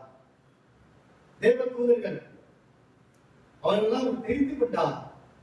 எதற்காக? இதற்காகத்தான், அவரோடு கூட இருக்கும்படியாக, அவரை மகிமைப்படுத்தும்படியாக. இதுல நடந்த சம்பவம் தான் முக்கியமானது. தொடர்ந்து வாசிங்க. 14வது வசனம் வாசிங்க. நீ காப்பாற்றுகிறதற்காக அபிஷேகம் பண்ணப்பட்ட கேளும் தேவனுடைய பரிசுத்த பர்வதத்தில் உன்னை வைத்தேன். பரிசுத்த பர்வதம். இந்த பர்வதம் என்ற வார்த்தை முக்கியமானது. பரிசுத்த பர்வதம் அப்படின்னு என்ன அர்த்தம்? பரலோகம். பரிசுத்த பர்வதம் உயர்ந்த இடத்தை குறிக்கிறது. அப்ப நமக்கு ஆண்டவர் கொடுத்திருக்கிற இடம் எது? உயர்ந்த இடம் எது? அவருடைய சமூகத்திலே நீ இருக்கிறார். சங்கீதம் 16:11 பாத்தீங்கன்னா அதுல போட்டிருக்கு பரிபூர்ண ஆனந்தம் நித்திய பேரிப்பு. 2 வார்த்தை தெரியும் உங்களுக்கு. வாசிச்சிருக்கீங்களா? சங்கீதம் 16:11 வாசிச்சிருக்காங்க. அவருடைய சமூகத்துல என்ன இருக்குதா? வாசிங்க. 16:11 சங்கீதம் வாசிங்க. ஜீவ மார்க்கத்தை எனக்கு தெரியப்படுத்துவேன். உம்முடைய சமூகத்தில் பரிபூரண ஆனந்தமும் உம்முடைய வலது பாரசத்தில் நித்திய பேரின்பமும் உண்டு. அது 2 வார்த்தை அண்டர்லைன் பண்ணணும். பாப்பா கரெக்ட் அண்டர்லைன் பண்ணு ராஜாத்தி. எல்லாத்தையும் 2 வார்த்தை பரிபூரண ஆனந்தம். அடுத்தது நித்திய. நித்தியம் என்ன அர்த்தம்? Yes, everlasting. முடிவில்லா வாழ்வு எங்க இருக்கு? பரலோகத்துல. அந்த பரலோகத்தினுடைய அதே காட்சி இப்போ நமக்குள்ளே வந்திருக்கிறது. நற்செய்தி புத்தகத்துல படிக்கிறோம். பரலோகம் எங்க வந்திருக்குது? உங்களுக்குள்ளே வந்திருக்குதுன்றாரு. பரலோகத்துக்கு நான் போய் சேர போறது ஒரு நடக்க போகுது. மறுபடியும் போகலாம். ஆனா அதுக்கு முன்னாடி அந்த பரலோகத்தின் எல்லா காரியத்திலும் இப்போது நான் உள்ளே நுழையும் அவருடைய பிள்ளையாக மாறி இருக்கிறேன். அது கிறிஸ்துவுக்குள்ளே நிறைவேறி இருக்கிறது. நிறைய படிக்கணும்பா. இந்த ஒரே நாள் 1 மணி நேரத்தில் உங்களுக்கு நான் சொல்லிக் கொடுக்கிறது. இப்ப கொடுக்கப்பட்ட நேரத்தில் எவ்வளவு முடியுமோ அவ்வளவுதான் நான் போதிப்பேன். மீண்டும் ஆண்டவர் வாய்ப்பு தரும்போது அது நிறைய உங்களுக்கு வெளிப்படுத்தும். நல்லா கவனிங்க. வசனம் சொல்லுது, இந்த தேவனுடைய சமூகத்துல ஆகிய பரிபூர்ண ஆனந்தமும் அப்புறம் நித்திய பேரும் இருக்கிற அந்த இடத்துல அவர்கள். நாம் எங்க இருக்கிறோம்? பூமியில இருக்கிறோம். பூமியில தான் இருக்கிறோம். ஆனா நாம அவருடைய சமூகத்தில் மகிழ்ச்சியோடு இருக்கிறோம். எப்படி இருக்கிறோம்? சொல்லுங்க, எத்தனை பேர் மகிழ்ச்சியா இருக்கீங்க? ஒட்டவே ஆலையிலே வரல. அப்ப நீங்க பூரா கவலை வச்சுக்கிட்டீங்களா? கேக்குறீங்க, எங்க கவலை போய் எவ்வளவு நேரம் நான் சொல்ல முடியும்னு சொல்றீங்களா? இல்ல, பரிபூர்ண ஆனந்தம் நித்திய பேரின்பத்தில் வைத்திருக்கிறார். அந்த மாதிரி அவங்க வச்சிருந்தாங்க. அந்த கவலை இருந்திருக்குமா? கஷ்டம் இருக்குமா? பிரச்சனை இருந்திருக்குமா? உண்மை இருந்திருக்குமா? தேவை இருந்திருக்குமா? எதுவுமே இருந்ததில்லை. எப்போதுமே அவங்க ஆனந்தமாய் பிரித்துக் கொண்டிருந்திருப்பார்கள். அப்படிப்பட்ட ஒரு வாழ்க்கையில என்ன நடக்குது பாருங்க. அவங்களுக்கு கிடைக்கிற எல்லா காரியத்தையும் நம்ம பார்க்கிறோம். முக்கியமான ஒரு வசனத்தை நான் வேகமா சொல்லிட்டு போறேன். இப்போ 16வது வசனத்துல பாருங்க என்ன நடக்குதுன்னு. உன் வியாபாரத்தின் மிகுதியினால் உன் கொடுமை அதிகரித்து நீ பாவம் செய்தால். பாவம் செய்தார். என்ன பாவம் செய்தாரு? அவர் என்ன பாவம் செய்தாரு தெரியுமா உங்களுக்கு? பெருமை கொண்டா. சிஸ்டர் கரெக்டா சொன்னாங்க. அவர் என்ன பெருமை கொண்டா? அதுதான் முக்கியமான அந்த வசனத்தை மட்டும் எடுத்துக்கோ. அவர் பாவம். என்ன பாவம்? பாவத்திலே பெரிய பாவம் எது? அதான் நம்ம பார்க்க போறோம். இப்ப நிறைய பேர் பாவத்திலே எது பெரிய பாவம் சொல்றீங்க? சின்ன பாவம், பெரிய பாவம் சொல்லுங்க. யாராவது சொல்றீங்களா? சின்ன பாவம், பெரிய பாவம் சொல்றீங்களா? ஐயா போய் சொல்லக்கூடாது, திருடக்கூடாது, இந்த மாதிரி பாவம், சின்ன சின்ன பாவம். பெரிய பாவம் கொலை செய்வது, விபச்சாரம் செய்வது, இதெல்லாம் பெரிய பெரிய பாவம். நாமளே லிஸ்ட் உண்டாக்கி சின்ன சின்ன போய் தானேயா ஏதோ தெரியாம சொல்றேன்னு சொல்றதுதான் சின்ன பாவம். ஆனா பெரிய பாவம் என்னது? ஒருத்தர் போய் கொலை பண்ணிட்டு ஜெயிலுக்கு போயிட்டாருன்னா அது பெரிய பாவம். கற்பழிப்பு செய்து ஒரு பெண்ணை நாசம் பண்ணிட்டா அது என்ன பாவம்? பெரிய பாவம். சின்ன பாவம் பெரிய பாவம் அப்படின்னா இருக்கா? இல்லைங்க. பாவம் பாவம். ஆனா வேத வசனத்திலே நாம் பார்க்கிறோம். நல்லா கவனிங்க. என்ன பாவம் அங்கு நடைபெற்றது? இப்ப பாருங்க, இன்னொன்று கூட நீங்க 14வது அதிகாரம் எடுத்துக்கொள்ளுங்க. ஏசாயாவின் தீர்க்கதரிசன ஆகமம் 14வது அதிகாரம் 13வது வசனம் எடுங்க. ஏசாயா 14:13. நான் வானத்துக்கு ஏறுவேன். அண்டர்லைன் பண்ணுங்க. நான் வானத்துக்கு ஏறுவேன். தேவனுடைய நட்சத்திரங்களுக்கு நட்சத்திரங்களுக்கு மேலாக என் சிங்காசனத்தை உயர்த்துவேன். வடபுறங்களில் உள்ள ஆராதனை கூட்டத்தின் பர்வதத்திலே வீற்றிருப்பேன் என்றும், நான் மேகங்களுக்கு மேலாக உன்னதங்களில் ஏறுவேன், உன்னதமானவருக்கு ஒப்பாவேன் என்றும் நீ உன் இருதயத்தில் சொன்னாயே. இந்த இடத்துல நேபுகாத்நேச்சார் என்ற ராஜாவை குறித்த அவனுடைய தனிப்பட்ட வாழ்க்கையில அவனுடைய குணாதிசயங்களை குறித்து பார்க்கும் பொழுது இங்கு ஓமையாக சொல்லப்படுகிற ஒரு காரியம். இது சாத்தானுக்கு ஒப்புமையாக சொல்லப்படுகிறது. நல்லா கவனிங்க. இதுவும் அப்படித்தான். முதல்ல தீரு ராஜாவை குறித்து பார்த்தோம். இப்போது நேபுகாத்நேச்சார் என்ற ராஜாவுடைய தனிப்பட்ட வாழ்க்கையில அவனுடைய குணாதிசயத்தை ஒப்பிட்டு பார்க்கும் போது, அவன் ராஜாவை ஒப்பிட்டு பார்க்கும் போது, இது சாத்தான் எப்படி கீழே விழுந்தான், அவனுக்குள்ள ஏற்பட்ட காரியம் என்ன, அந்த தூதன் எப்படி சாத்தானாக மாறினான், அவன் செய்த பாவம் என்ன என்பதை பற்றி நம்ம கிளியரா ஆண்டவர் நமக்கு சொல்றாரு. என்ன சொல்றாரு? நான் வானத்துக்கு ஏறுவேன். அது என்னன்னா, தேவன் அமர்ந்து கொண்டிருக்கிற இடத்துல நான் போய் பக்கத்துல உட்காருவேன், அவருக்கு சமமான நானும் கடவுளா மாற போறோம்னு சொல்லி சொன்னான். இது எவ்வளவு பெரிய ஒரு காரியம். தேவனுடைய நாமத்தை நாம் மகிமைப்படுத்தும்படியாக அழைக்கப்பட்டிருக்கிறோம். நாம் தேவனாக மாற முடியாது. மாற நினைக்கவும், அப்படி நினைச்சா பெருமை வந்துச்சுன்னு சொன்னாங்க. நிறைய பேர் அப்படி வந்து போயிருக்கிறாங்க உலகத்துல. நிறைய பேர் வந்து போயிருக்கிறாங்க. தன்னை உயர்த்தி நானும் கிறிஸ்துன்னு சொல்லிட்டு செத்து போனவங்க லிஸ்ட்ல நிறைய இருக்கு. படிப்பீங்க பின்னாடி நீங்க திருச்சபை வரலாற்றுலாம் படிக்கும் போது அப்போஸ்தலர் நடவடிக்கையில நிறைய பேர் கிறிஸ்து இருக்கிற இடத்துக்கு போனவங்க நிறைய பேர் இருக்காங்க. தன்னை கிறிஸ்துவாக உயர்த்தி காட்ட நினைத்த, கடவுளாக உயர்த்தி காட்ட நினைத்த பல பேர் தங்களை கடவுளாக நீரோ அந்த ராஜா அப்படி நினைத்தார். அகஸ்டஸ் அப்படி நினைத்தார். எல்லாம் கடவுளை போல அவங்க கடவுளா வணங்கணும்னு சொல்லி சொன்னாங்க. அகஸ்டஸ் ராயர் அப்படி நினைத்தார். தெரியுமா உங்களுக்கு? ரோமாபுரியில் இருக்கிற ராஜாக்கள் நிறைய பேர் தங்களை கடவுளாக பிரகடனப்படுத்திக் கொண்டார்கள். கிறிஸ்துவை எல்லாம் போகக்கூடாது, என்னதான் நீ போகணும், நான் தான் கடவுள் அப்படின்னு சொல்லியிருக்காங்க. ஜனங்கள் அவர்களை கடவுளாக போச்சு போந்திருக்கிறார்கள். வரலாறு நீங்க பாருங்க. இந்த இடத்துல சாத்தான் எப்படி உருவானான் என்ற ஒரு கேள்விக்கு பதில், அவன் தேவனுக்கு நிகராக தன்னை உயர்த்தி கொண்டதை அவன் இருதயத்தில் தான் நினைச்சான். போல இருதயத்திற்குள்ளே அவன் நினைச்சான். அப்படி நினைக்கும் போது தேவன் அதை அறிந்து கொண்டார். ஆண்டவர் சொல்றாரு, நம்ம இருதயங்களை அவர் அறிந்திருக்கிறார். தெரியுமா? உங்களுடைய உள்ள தெரியுங்கள். உங்க இருதயம் உங்களுக்கு தெரியுமா? யாருக்கா சொல்ல முடியுமா? ஐயா என் இருதயம் எனக்கு தெரியும் சொல்லிருக்கான். சொல்ல முடியுமா? பின்னாடி சொல்லுங்க யாராவது, ஐயா என் இருதயத்துக்கு எனக்கு தெரியும் அப்படி சொன்னீங்கன்னா வசனத்துக்காங்க. 17வது அதிகாரம் வாசிங்க. எரேமியா தீர்க்கதரிசனம் 17:9 வசனம் வாசிங்க. எரேமியா 17:9 17:9 வாசிங்க. அதுல என்ன போட்டுருக்காங்க? எல்லாவற்றையும் பார்க்கிறோம் இருதயமே திருக்குள்ளதும் மகா கேடுதமாய் இருக்கிறது, அதை அறியத்தக்கவன் யார்? உங்க இருதயத்துக்குள்ள சொல்ல முடியுமா? இந்த பாப்பா மட்டும் தான் பைபிள் படிக்குது, வேற யாரும் படிக்க மாட்டேங்குது. வேற யாரும் படிப்பீங்களா பைபிள்? அடுத்த முறை மைக் மாத்திருக்க, வேற யாரும் படிக்கணும் பைபிள். எல்லாம் நிறைய பேர் படிச்சுட்டே இருக்காங்க.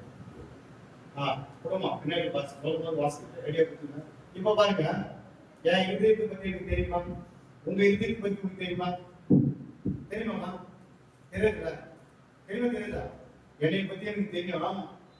என்ன நிறைய பேர் சொல்லுவாங்க, என்னை பத்தி எனக்கு தெரியும், நீ உனக்கு சொல்ல வேண்டிய அவசியமே கிடையாது. அது உண்மையா? சிஸ்டர், இந்த வார்த்தை சொல்றாங்க வீட்டுல பசங்க, என்னை பத்தி எனக்கு நல்லா தெரியும், உன்னைய பத்தி எனக்கு நல்லா தெரியும். யாரை பத்தி யாரு எப்படி தெரியும்? எனக்கு ஒன்றும் புரியல. ஆனா வசமா இருதயத்தை அறியத்தக்கவன் யாரு எப்படி அறிய முடியும்? ஆனா அடுத்த வசனம் நல்லா இருக்கு. அந்த அறியத்தக்கவர் ஒருவர் உண்டு என்று வசனம் சொல்கிறது. அந்த வசனத்தை அப்ளை பண்ணுங்க. கர்த்தராகிய நானே. வாசிங்க அடுத்த வசனம். வாசிங்க. இப்போ மைக் எடுத்து வாசிக்கலாம். அடுத்த வசனம் வாசிங்க. 9ஆம் அதிகாரம் 10ஆவது வசனம் வாசிங்க.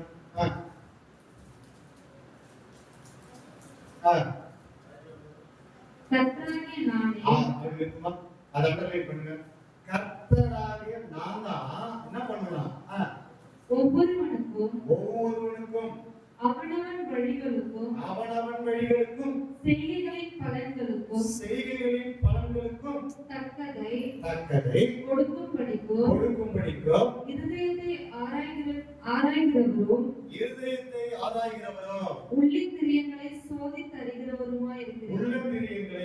சோதித்து அறிகிறார். அப்ப சொல்லுங்க, என்னுடைய உள்ளத்தை சோதித்து அறிகிற தேவன் யாரு? உள்ளே ஒண்ணு வச்சுக்கின்னு வெளியே ஒண்ணு பேசினா கூட ஆண்டவர் என்ன பண்ணுவாரு? கண்டுபிடிச்சிடுவாரு. நீ எவ்வளவுக்கு சொத்து இருக்க, நீ எவ்வளவு காணிக்க போட்ட. அவர் சொன்ன பதில் என்ன? அனனியா சப்பீரா சொன்ன பதில் என்ன? 5ஆம் அதிகாரம் அப்போஸ்தலர் சொன்ன பதில் என்ன? ஐயா, அது சரியா? அவங்க நடந்தது சொன்னாங்களா? ஆனா அவன் என்ன சொன்னது?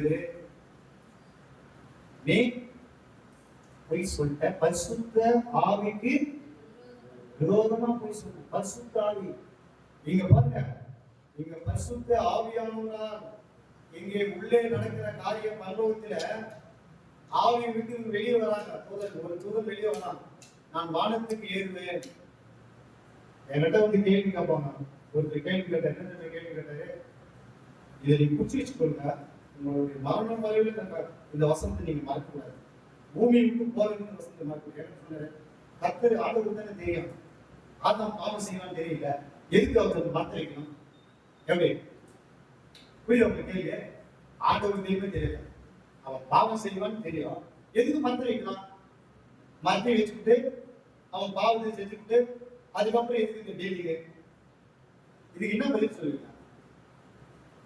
நீங்க சொல்லுங்க. யாராவது உங்ககிட்ட கேள்வி கேட்டாங்க, உங்களுக்கு கேள்வி கேட்பாங்க. அது மத்த வைக்கலாம் ஒரு மாதிரி பாவம் இருக்குமா, நல்லா இருந்திருப்பாங்களே. அப்ப ஆண்டவர் தான் தப்பு செஞ்சாரு பொழுது மத்த வச்சுக்கிட்டு சாப்பிட வேணாம்னு சொல்லிட்டு ஆக்சுவலா அவங்க போய் சாப்பிட்டு பாவம் வந்து எதுக்கு இந்த வேலை ஆண்டவருக்கு? அப்படியா? அப்படிப்பட்ட கேள்விக்கு பதில் என்ன? எப்படியாவது யோசிச்சிருக்கீங்களா? தேவன் நம்மை சுயாதீனமாக படைத்திருக்கிறார். ஆங்கிலத்தில் ஒரு வார்த்தையை நான் சொல்கிறேன், the spirits of discernment ஒரு வேர்ட் எடுக்கிறது. பகுத்தறியும் ஆவி. இப்ப 5 அறிவு, ஆனால் 6வது ஆவி போடப்பட்டிருக்கு. இப்ப சொல்லுங்க, நம்ம விலங்குகளுக்கு எல்லாம் பாத்தீங்கன்னா நாய், பூனை, கோழி, இல்ல எல்லாருக்கும் சிங்கம், புலி, கரடி, இது எல்லாம் விலங்குகள். இந்த விலங்குகளுக்கு எத்தனை அறிவு? 6. 5 அறிவு. நமக்கு 6வது அறிவு இல்ல, 6வது ஆவி, the spirit of discernment. ஆங்கிலத்தில் அதனுடைய பொருள் என்ன தெரியுமா? பகுத்தறியக்கூடிய அந்த ஒரு பெரிய வெளிப்பாட்டை அவருடைய ஆவியிலே வைத்திருக்கிறாரு. அது உங்க அறிவியல கண்டுபிடிக்க ஈஸியா ஏமாத்துறோம் பிசாசு இந்த உலகத்துல. ஆனா நீங்க ஆவியில இருந்தீங்கன்னா இந்த ஆவியில உங்களால கண்டுபிடிக்க முடியும். இப்போ ஆவியை விட்டு அந்த தூதன் வெளியே போகிறான். தேவன் கொடுக்கிற அந்த ஆவி அந்த சுபாவத்தை விட்டு இப்ப வெளியே வந்து சுயமா சிந்திக்கும் போதுதான் இப்ப சுயம் உள்ளே வருகிறது. ஆங்கிலத்திலே செல்ஃப் இன்டெலிஜென்ஸ் என்ற வார்த்தை போடப்பட்டது. சுயமாய் இப்போது நாம் பாவம் செய்யக்கூடிய ஒரு சூழ்நிலை. சுயம், தன்னை குறித்துதான மேன்மை, பெருமை, மகிமை, சுய மகிமை, செல்ஃப் குளோரிஃபிகேஷன், செல்ஃப் எக்ஸால்டேஷன், இந்த வார்த்தையெல்லாம் நம்ம சொல்லலாம். சரிங்களா? அப்ப நம்முடைய வாழ்க்கையில இப்படிப்பட்ட பெரிய நம்மை மிகைப்படுத்தி பேசுறது, என்னுடைய காரியம், நான் ஒரு பெரிய ஊழியக்காரன், நான் ஒரு எனக்கு இப்படி, நான் அந்த மாதிரி, நான் வந்து இந்த நான் இது ஹை ப்ராப்ளம் நிறைய பேர்.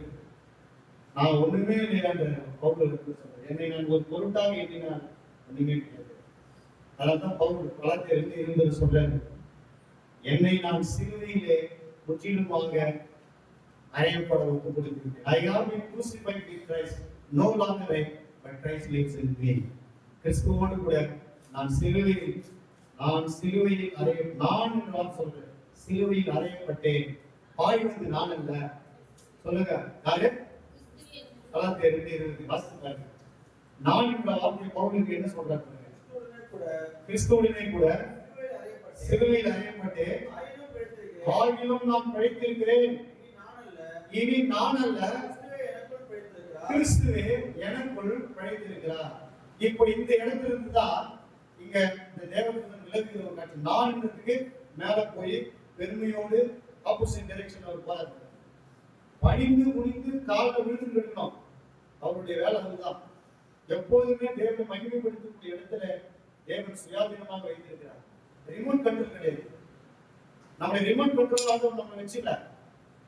நான் இருக்கிறாமே உன்னை வந்து நம்ம மிஷின் மேல் உன்னை சுவிட்ச் நோடி விளையாடுறது, சுவிட்ச் நோடி ஓடுறது, சுவிட்ச் தட்டினா தூங்குறது, சுவிட்ச் தட்டினாங்க எனக்கு வேலை அப்படியே படிச்சா ரோபோ மாதிரியா? ரோபோட்டு ஃபிட் பண்ண என்ன பண்ணா? ப்ரோக்ராம் பண்ணிட்டாங்க, அது மட்டும் வேலை செய்யும். நீ வந்து எல்லாம் முடிச்சுட்டு அது பாட்டு அது மாதிரி இடத்துல போட்டு நிற்கலாம். நம்ம ரோபோ மாதிரியா படிச்சிருக்க? எப்படி படிச்சிருக்க? உன்னுடைய முடிவை நீனே எடுக்கணும். நான் வர மாட்டேன். நான் அதுக்கு தேவையான ஞானத்தை கொடுப்பேன், அதற்கு தேவையான எல்லா வழிநடத்தையும் உனக்கு கொடுப்பேன். புரிந்து கொள்ளும் அந்த ஆவியை உனக்கு கொடுத்திருக்கிறேன். The spirit of discernment, பகுத்தறியும் ஆவி.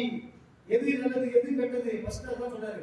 இதை சாப்பிடக்கூடாது, இதை சாப்பிடலாம். நம்ம பார்க்கும்போது அந்த இடத்துல அவன் கண்டுபிடிக்க முடியும்.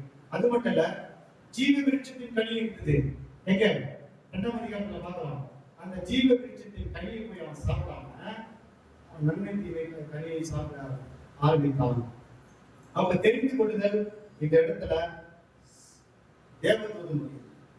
எதை தெரிந்து கொண்டால்? சுயத்துல நான் வானத்துக்கு ஏறுகிறேன். அப்போ அவன் கேள்வி கேட்கிற அந்த தம்பி கேட்டதுக்கு ஆண்டவர் ஏற்கனவே சொல்லிட்டாரு, எல்லாவற்றையும் செய்யக்கூடாது செய்ய வேண்டும் சொல்லிட்டாரு, சாப்பிடணும் சொல்லிட்டாரு. ஆனால் அதை மீறி அவன் போவதற்கு காரணம் என்ன? சாத்தானா அல்லது ஏவாளா? ஏவாள் தானே? சாத்தானா? சாத்தான் வந்து இரண்டாவது தான். முதல் வந்து ஏவாள் தனக்குள்ளே அதை விரும்பினான், தனக்குள்ளே ஆசைப்பட்டான். அப்ப அது வேலை செய்தது சுயம். இந்த சுயம் எங்கிருந்து வந்தது? இங்கிருந்து வந்தது. வானத்துக்கு ஏறுவேன், சிங்காசனத்தை அமைப்பேன். சுயத்தை வந்து நமக்குள்ள ஆக்டிவேட் பண்றதுக்கு அங்கு நடந்த ஒரு சம்பவம் தான் ஏவாளுக்கு. பாவம் செய்ய தூண்டினான். நீயே சுயமா நீ யோசிக்கிற இல்லையான்னு சொல்றாங்க நிறைய பேர். இல்ல, ஒரு சில பேர் சொல்லுவாங்க, உனக்கு சுய புத்தி கிடையாது, எது நல்லது கிடையாது தெரியாது, எப்படி தெரியாம போய் மாட்டிக்க? நீங்க சொல்லுங்க. பக்கத்து வீட்டுல டிவி வாங்கிட்டாங்க, பெரிய டிவியா.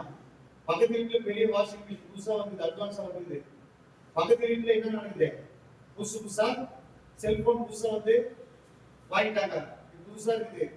பாதிக்கு போய் வெட்டுறதுனால அதை காட்டுறாங்க. என் வீட்டுல அது இல்ல, உடனே நான் வாங்குறதுக்கு என்ன பண்ணணும்? இஎம்ஐல என்ன பண்ணணும்? அது உடனே வரணும். இல்லைன்னா என் கௌரவம் என்ன வருது பண்றோமா? அவரை போல அந்த அம்மா பாக்குறாங்க, ஏங்க நம்ம வீடு பாருங்க, அவங்க வீடு பாருங்க சொல்றாங்களா? சொல்றாங்களா இல்லையா? சொல்றாங்களா?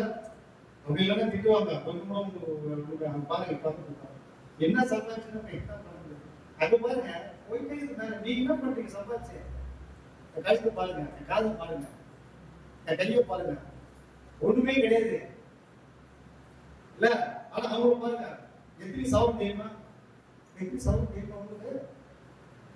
நீங்க என்ன பண்ணிக்கிறீங்க கேட்கறாங்கல்ல? கேட்கறாங்க இல்லையா?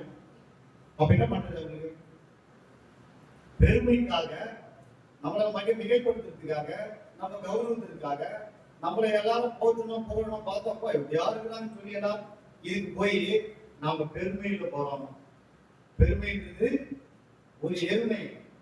பாப்பா பெருமைன்றது என்னன்னா சொல்லு, சத்தம் சொல்லு. எருமை அது டெய்லி என்ன பண்ணோம்? கட்டிக்கிட்டே இருக்கணும். சொல்லு, என்ன பண்ணா சொல்லுமா? பெருமை இருந்தது ஒரு எருமை. அந்த எருமை என்ன பண்ணா? டெய்லி அந்த மாடு மாதிரி அதை கட்டிக்கிட்டே இருக்கணும். அந்த எருமை அது அவங்க என்ன பண்ணா? என்ன பண்ணா? அதாவது போய் டெய்லி என்ன பண்ணா? நட்டை கட்டி போட்டு செய்திருப்பா. அப்போ நமக்குள்ளே பெருமை வந்தால் அந்த சாத்தான் இடத்திற்கு நம்ம போகணும். பெருமை உள்ளவர்களுக்கோ அவர் எதிர்த்து இருக்கிறார், தாழ்மை உள்ளவர்களுக்கோ அவர் பெருமை இருக்கிறார் என்று வசனம் சொல்லுகிறது. கிறிஸ்து பிரியமான தேவனுடைய பிள்ளைகளை நாம் ஒருபோதும் பெருமைக்கு இணையாக அது பிசாசுடைய நம்மை தாழ்மையோடு வாழ்வதற்கு நம்மை அர்ப்பணிக்க வேண்டும். வசனம் சொல்லுது பாருங்க. இன்னும் நீ ஆகாத பாருங்க 15ஆம் வசனம். ஆனாலும் நீ ஆகாதமான பாதாளத்திலே தள்ளிட்டு போன. இப்ப அவன் என்ன பண்றாரு? ஆண்டவர் பாதாளத்துல அங்க என்ன பண்றாரு? தள்ளாரா இல்லையா? சொல்லுமா, தள்ளாரா இல்லையா? வசனம் தெரியுமா இல்லையா? எத்தனை வருஷமா நீங்க சத்தியத்தை படிக்கிறீங்க, ஆனா நீங்க நிறைய படிக்கணும். பைபிள் படிக்கல. அந்த தாயார் தாங்க உண்மையா சொல்றாங்க, ஐயா நீங்க வந்து மைக்கில் பிடிச்சி படிக்கிறீன்னு சொல்ற அதெல்லாம் கிடையாது ஐயா, படிக்கல. அந்த பாட்டி என்ன சொன்னாங்க? படிக்கல. படிச்சவங்க சொல்லுவாங்க, அவங்க சொல்றாங்க எனக்கு படிக்க தெரியல, தெரிஞ்சா நான் படிப்பேன். அப்படி படிப்பா? எனக்கு படிக்க தெரிஞ்சா நான் படிப்பேன். ஆனா படிச்சவங்க படிக்கல. உண்மையை ஒத்துக்கணுங்க. படி எத்தனை பேர் படிக்க தெரியுமா? கை எத்தனை பேர் படிக்க தெரியும்? 1 2 3 4 5. அம்மா அந்த அம்மாக்கு தெரியுமா? படிக்க தெரியுமா? கை கொடுங்க. தமிழ் தெரியல, அதை சொல்லுங்க. படிக்க தெரியலையா அப்படின்னா கை கொடுங்க. நீங்க வேதத்தை படிக்கணும். இப்ப பாருங்க 12ஆம் அதிகாரம் 4ஆம் வசனம் வெளிப்படுத்தின விசேஷம் ரெவெலேஷன் 12:4 வாசிங்க. 12ஆம் அதிகாரம் 4ஆம் வசனம் வேகமா வாசிங்க. இப்போ நம்ம வானத்தின் நட்சத்திரங்களில் 1/3 எடுத்து அவைகளை பூமியில் விழத் தள்ளிற்று. பிரசவ வேதனைப்படுகிற அந்த ஸ்திரீ பிள்ளை பெற்ற உடனே அவருடைய பிள்ளையை பட்சித்து போடும்படிக்கு அந்த வலு சர்ப்பம் அவளுக்கு முன்பாக நின்றது. பாத்தீங்களா? எகிப்து தலைவர் ஆண்டவர் எகிப்து மேல இருந்து கீழே தள்ளுகிற ஒரு காரியம். 9ஆம் வசனம் வாசிக்குமா? அதுல 9 10 வாசிங்க. உலகம் அனைத்தையும் மோசம் போகிற பிசாசு என்றும் சாத்தான் என்றும் சொல்லப்பட்ட பழைய பாம்பாகிய பெரிய ஒரு சர்ப்பம் தள்ளப்பட்டது. கழுத்து முடிச்சு கீழே தள்ளிட்டாரு. கடவுள் ஆண்டவர். அப்பொழுது வானத்திலே ஒரு பெரிய சத்தம் உண்டாகி, இப்பொழுது ரட்சிப்பும் வல்லமையும் நமது தேவனுடைய ராஜ்யமும் அவருடைய கிறிஸ்துவின் அதிகாரமும் உண்டாயிருக்கிறது. இரவும் பகலும் நம்முடைய தேவனுக்கு முன்பாக நம்முடைய சகோதரர் மேல் குற்றம் சுமத்தும் பொருட்டு அவர்கள் மேல் குற்றம் சாட்டுகிறவன் தாழ தள்ளப்பட்டு போனான். ஆண்டவர் என்ன பண்ணாரு? பாவம் செய்தது போதனாகிய அந்த லூசிபர் என்ன பண்ணாரு? தள்ளனாரு, தாழத்தாரு, கடம் பின்னாரு. இப்ப அவன் வரும்போது 3/4 பாத்தீங்களா? 3/4 1/3 எல்லாம் கூட கூட்டு வரணும். அவன் பின்னாடி வந்தாங்க. அந்த தள்ளப்பட்ட தூதர்களுக்கு பேர் என்னது? சாத்தானின் கூட்டம், ஆர்மி. சரிங்களா? அது ஒரு பெரிய பட்டாளம், அது ராணுவம். சரியா? சாத்தானுடைய ஒரு பெரிய ஆர்மி. அவங்க பெரிய ஒரு ராணுவத்தையே அவங்க வச்சு நடத்தி இருக்கிற மாதிரி சாத்தான் நிறைய நல்லப்பட்ட தூதரை கொண்டு உலகத்தில் ஆட்சி செய்து கொண்டிருக்கிறார். அதனாலதான் வசனத்தை நம்ம படிக்கிறோம். இந்த உலகம் முழுதும் யாருடைய அண்டர்ல இருக்குது? இல்லம்மா, யாருடைய அண்டர்ல இருக்குது? சொல்லுவீங்களா? வசனம் தெரியுமா? வசனம் நிறைய படிக்கணும். 1:5:19 வாசி, 1:5:19 வாசி. தெற்கு பைபிள் தெற்கு. சின்ன கோயில் வசனம் எழுதிட்டாங்க. அதுயா அதுயா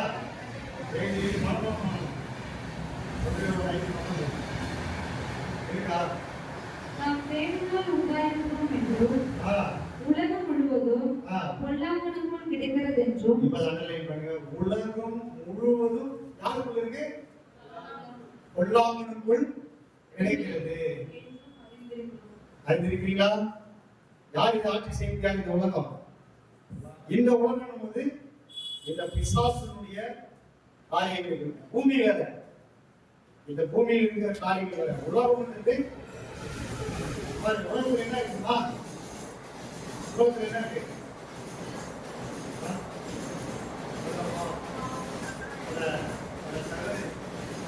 நான் சொல்றேன்.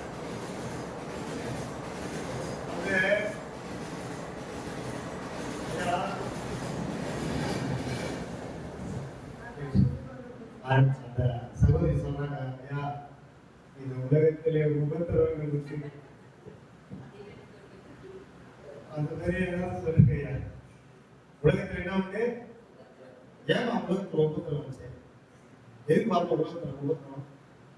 என்ன கேள்வி மேல கேள்வி இருக்கு. உலகத்துல உபத்திரவம் நான் உலகத்திலே உங்களுக்கு உபத்திரவங்கள் உண்டு, நீங்கள் பிறகு பொருள்களில் கர்த்தர் சொல்லுகிறார்.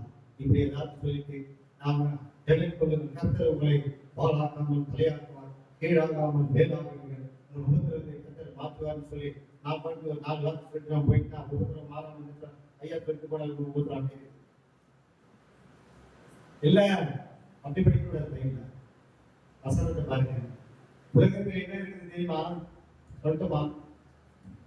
நான் சொல்றேன். 5வது அதிகாரம் 19வது வசனம் கலாத்தியர் வாசிங்க. உங்களுக்கு உலகத்தில் என்ன இருக்குதுன்னு நான் காட்டுறேன் பாருங்க. இதுதான் உலகம். உலகத்தில் இருக்கிற காரியத்தெல்லாம் பாருங்க. மாம்சத்தின் கிரியைகள் வெளியரங்கமா இருக்கிறது. அவையாவன விபச்சாரம், வேசித்தனம், அசுத்தம், காமவிகாரம், விக்கிரகாராதனை, பில்லி சூனியம், பகை,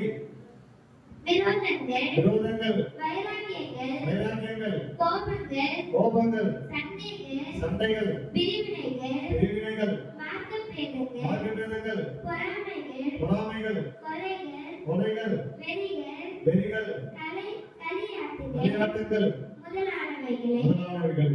இப்படிப்பட்டவைகளை செய்கிறவர்கள் தேவனுடைய ராஜ்யத்தை சுதந்தரிப்பதில்லை என்று முன்னே நான் சொன்னது போல இப்போது உங்களுக்கு சொல்லுகிறேன்.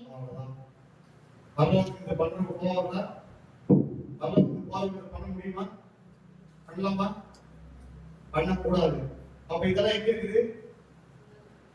பரலோகத்துல இல்ல. அப்ப பரலோகத்துல என்ன இருக்குது?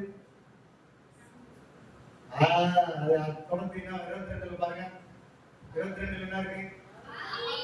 ஆவியின் கனியோ அன்பு, சந்தோஷம், சமாதானம், நீதியும் பொறுமை, தயவு, நற்குணம், விசுவாசம், சாந்தம், இச்சையடக்கம். இப்படிப்பட்டவைகளுக்கு விரோதமான பிரமாணம் ஒன்றுமில்லை. பாத்தீங்களா? எவ்வளவு பாருங்க. ரெண்டுமே இந்த வசனத்தை குச்சிங்க விடக்கூடாது. சூப்பரா இருக்கு. அப்போ இந்த உலகத்துல இதெல்லாம் இருக்குது. இப்ப அது எங்க வந்துச்சு? பாருங்க எங்க வந்துச்சு? இந்த மாம்சத்தின் கிரியைகள் எங்கிருந்து வந்து? இதெல்லாம் மாம்சத்தின் கிரியைகள் எங்கிருந்து வந்து? இப்போ பாருங்க உள்ளத்தில் 7வது அதிகாரம் 21 வசனம் மார்க் வாசிங்க. மார்க் நற்செய்தியில் 7வது அதிகாரம் 21வது வசனம் வாசிங்க பார்க்கலாம். வேகமா எழுதி கொள்ளுங்க. வசனத்தை எழுதி கொள்ளுங்க. வீட்டுல போய் வாசிக்கணும். எப்படி மனுஷனுடைய இதயத்திற்குள்ளிருந்து பொல்லாத சிந்தனை, விபச்சாரங்கள்,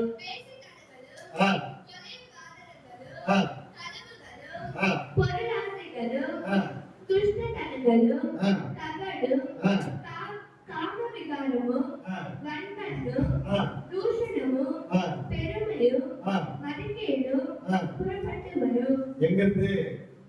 பத்து வருஷம் பொல்லாதானவைகளை ஆகிய இவைகள் எல்லாம் உள்ளத்திலிருந்து புறப்பட்டு மனுஷனை தீட்டுப்படுத்தும் என்றார். மனுஷனை தீட்டுப்படுத்துகிற காரியத்தின் எல்லா விதமான பெயரையும் கொடுத்து கவனிச்சுக்கலாமா?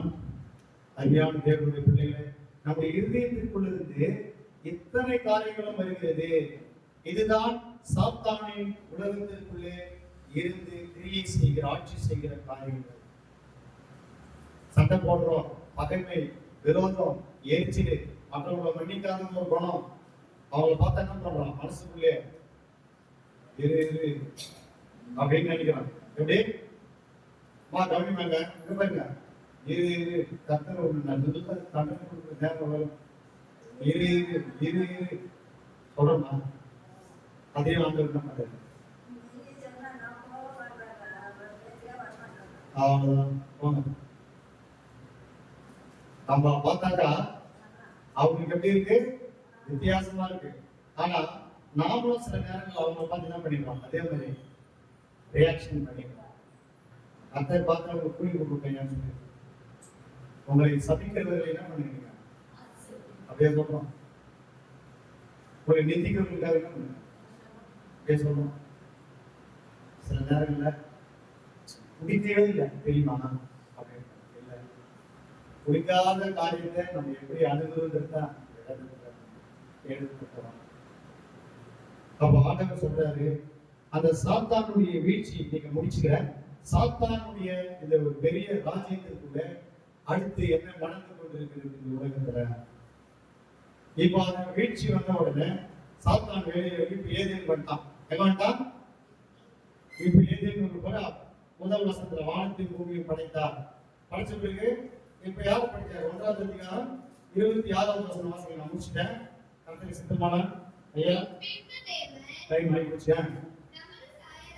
தமது சாயலாகவும் ரூபத்தின்படியேயும் மனுஷனை உண்டாக்குவோமாக. தமது சாயலாக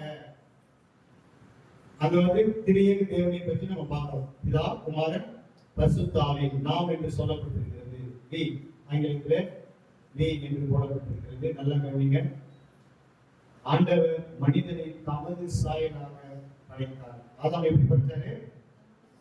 அவருடைய சாயல். அந்த சாயலை நாம் அடைந்திருக்கிறோம் என்றும் கிறிஸ்துவின் சாயலிலே நாம் மாற வேண்டும் என்று சொல்லி இங்கே தேவன் இப்பொழுது படைத்த நோக்கம் எல்லாம் தேவ சாயல். அதுதான் முக்கியமான ஒரு சப்ஜெக்ட். கர்த்தருக்கு சித்தமானா இந்த வசனத்திலிருந்து தொடர்ந்து அடுத்த முறைக்கு நம்ம பார்க்கணும். சரியா? ஆதாம் ஏவாளுடைய காரியங்கள் ஏதேன் தோட்டத்திலே படைப்பை, தேவனுடைய படைப்பின் குறிக்கோள் என்ன? What is the goal of God? தேவனுடைய குறிக்கோள் என்ன? What is the plan of God? தேவனுடைய திட்டம் என்ன? மனிதனை படைத்து என்ன செய்ய அவர் திட்டமிட்டிருந்தார். அதுக்கப்புறம் அவருடைய திட்டம் திரும்பி எப்படி ஆகிறது? இடையூறு செய்யப்பட்டது சாத்தான் மூலமாக. அதை நம்ம பார்க்கிறோம். சரிங்களா? இன்னைக்கு நம்ம வசனத்தை நிறைய படிச்சோம். உங்களுக்கு எல்லாம் பிரயோஜனமா இருக்குதா? நல்லா இருக்குதா? முழங்கால் ஜெபம் செய்வோமா? முழங்கால் படிட்டு எல்லாரும் கை கூப்புங்க. நிறைய சத்தியங்களை படிக்கணும்னு ஜெபம் பண்ணுங்க. முழங்கால் படிக்கணும். கர்த்தாவே எல்லாரும் முழங்கால் படிக்கணும். கர்த்தருடைய ஆவியானவர் நம்மோடு கூட பேசின ஒவ்வொரு வசனங்களுக்காக நம்ம ஜெபம் செய்வோம். கர்த்தாவே பரிசுத்த பிதாவே, உங்களுடைய சமூகத்திலே நாங்கள் பெற்றுக்கொண்ட எல்லா வசனங்களுக்காக நன்றி செலுத்துகிறோம். என்பதை குறித்தோம். அவர்களுக்காக நீ செய்த எல்லா விதமான பரிசுத்தமான பருவத்தில் நடந்த காரியங்களை குறித்தும் அறிந்து கொள்ள உதவி செய்கிறோம். வீழ்ச்சியின் மூலமாக இந்த உலகம் கலக்கப்பட்டது, இந்த உலகம் முற்றிலுமாக பாவ கரையானது எங்களுக்கு உணர்த்தியே நன்றி செலுத்துகிறோம். நாங்கள் சிக்கிக் கொள்கிறோம். இதிலிருந்து மீண்டு வர கிறிஸ்துவ வாழ்க்கை உங்களுடைய காரியங்களை அறிந்து கொள்ள நான் வாஞ்சிக்கிறோம். சிலுவையில் இயேசு கிறிஸ்து செய்த வேலையை குறித்து, பிதாவே உடைய குமாரன் வழியாக நீ செய்த வேலையை குறித்து முழுமையாக நாங்கள் அறிந்து இந்த வீட்டின் திட்டத்திற்குள்ளே நாங்கள் கடந்து வர கர்த்தர் எங்களோடு தொடர்ந்து இடைபெறும். உங்களுடைய வார்த்தையின் மூலமாக எங்களை தொடர்ந்து நீ நடத்த ஒப்புக் கொடுக்கிறோம். வந்திருக்கிற யாரோடு தொடர்ந்து நீ பேசும். இயேசுவின் நாமத்தில் ஒப்புக் கொடுத்து ஜெபிக்கிறோம். ஜீவனுள்ள நல்ல பிதாவே. ஆமென். ஆமென்.